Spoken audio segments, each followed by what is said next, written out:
Well, the global gender gap closing by a marginal 0.1% from a year ago. This according to the latest report out today from the World Economic Forum. Now, according to the new report, if the pace continues at this rate, it's going to take up to 134 years to fully close the gap. For more on this report, ultimately the impact that it could have here on the economy, we want to bring in Saadia Zahidi, World Economic Forum's managing director. Saadia, it's great to see you. So let's take a step back and talk about the findings of this report, because yes, we did see marginal improvement, although I did notice that the pace has slowed just a bit. So I'm curious what you attribute this to and how big of a risk this could ultimately be here to that longer term goal of obviously getting on par.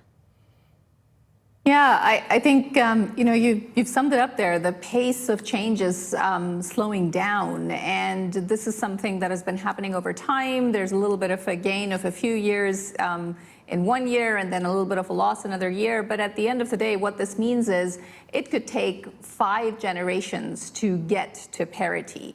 The year 2158, if we continue at the current rate of change. So there really needs to be a lot more acceleration when it comes to the efforts from businesses, the efforts from governments, and ensuring that we actually unlock and use all of the human capital investment that has been made across countries.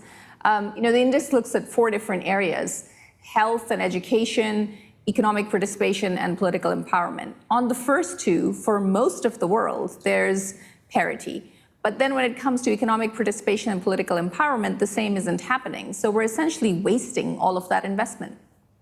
I do want to bring it home here to the States. And interestingly, at the top of your report, you have the 2024 top 10 rankings in terms of countries hitting the pay gap a little bit more directly and successfully. The United States keenly not part of that list. What are we seeing in the data in terms of what the U.S. is doing on the pay gap and how that progress is looking?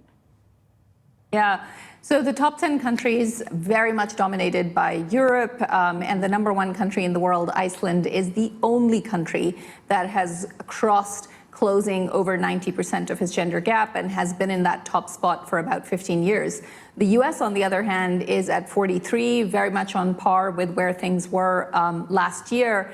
And while it's an economy that does fairly well in terms of economic participation, it's the leadership gap in both politics and in economic participation that's driving its ranking overall. Saadia, what do you think is the catalyst then beyond elections that needs to happen in order to see more improvement? And also, I think the big thing is also for that rate of improvement to pick up in speed too. Yeah.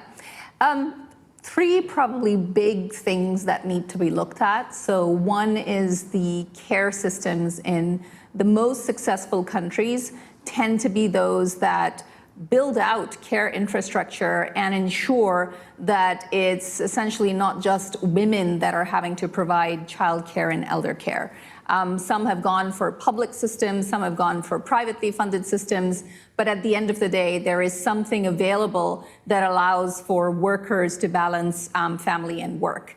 The second big area is getting more women into political participation and into decision-making roles that actually then end up changing policy. And of course, this big year for elections in 24 and 25 could be one of those that provides an opportunity to get more women into public office.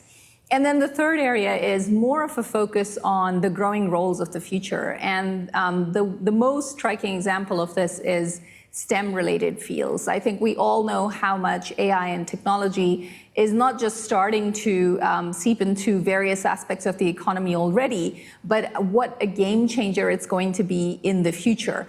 And if in those roles there can be more of an effort to ensure that women are going into AI-related roles, women are going into wider technology-related roles, where there's still a very significant gap, that's going to, of course, occupy those specific jobs of the future, but it's also going to change how things end up for our economies and societies more broadly. More diverse teams in those fields matter. So those would be the 3 big things: care, political office, and then a focus on the jobs of the future. Yep. Ideally, would love to see more women in positions of power, in all positions across all types of companies and sectors. Saadia, thank you so much for joining us. That was Saadia Zahidi. She's World Economic Forum's Managing Director.